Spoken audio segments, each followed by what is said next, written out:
Guys, si Abel po ulit to ng Newbie on the Block. So medyo natagalan tayong di gumawa ng mga videos. Yun, kasi medyo na busy din ako. So of course, tuloy-tuloy pa rin yung paggawa natin ng hollow blocks. And of course, ini-encourage ko kayo guys na if you're planning to do this business, just do it. Kasi napakasimple naman at hindi gaanong kalaki ang puhunan na kakailanganin mo.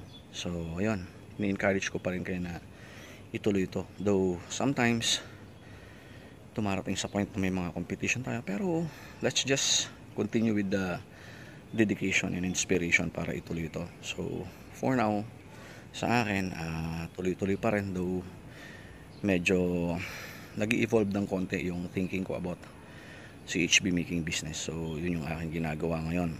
So as you can see dun sa mga post ko, may mga maliliit kaming construction na ginagawa daw paunti-unti. Actually, yung construction na yun ay project ng kapatid ko, which is kami nung isang brother ko yung nag-handle.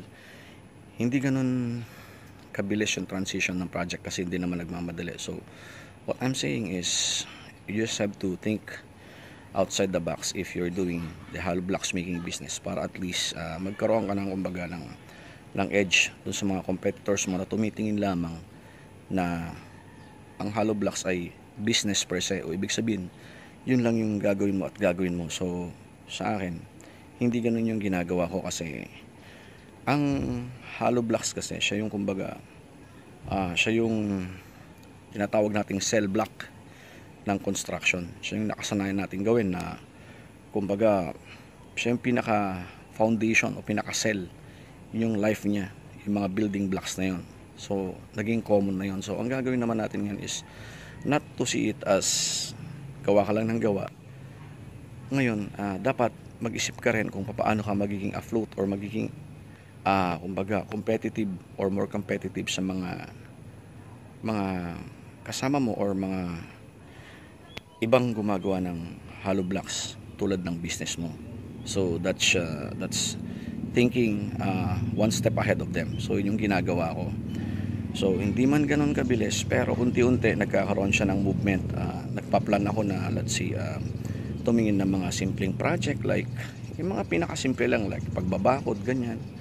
O kung meron bang septic tank, mga madadaling project na hindi ganun kabusisi para gawin mo, para at least magkaroon ng edge. So i-consider mo yung konting skill so that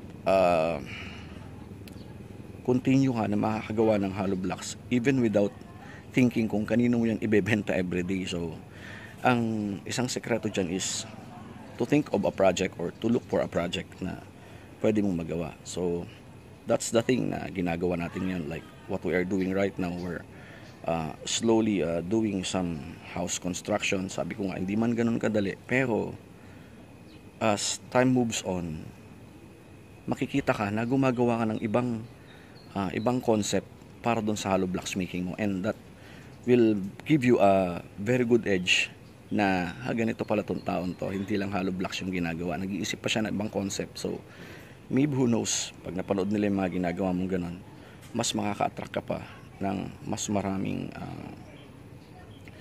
maraming tao na kukuha ng product mo, or not even magpapagawa ng project sa'yo. So okay, so yun yung tip ko para sa ating hollow blocks making business, on how to have your business get one step ahead of your competitors. So thank you very much guys.